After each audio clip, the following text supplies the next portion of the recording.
Here I have HUAWEI Nova 10 Youth, and today I'm going to show you how to take screenshot on this device.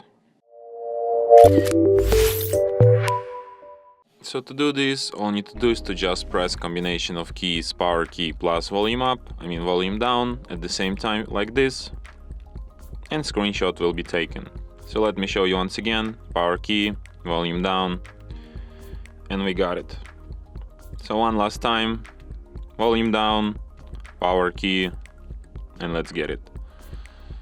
You can find your screenshots in gallery, in the screenshots album,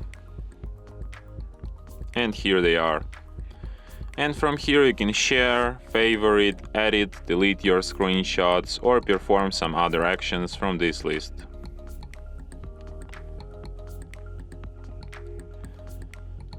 And that's it. Thanks for watching. If you find this tutorial useful, don't forget to hit that like button and subscribe to our channel.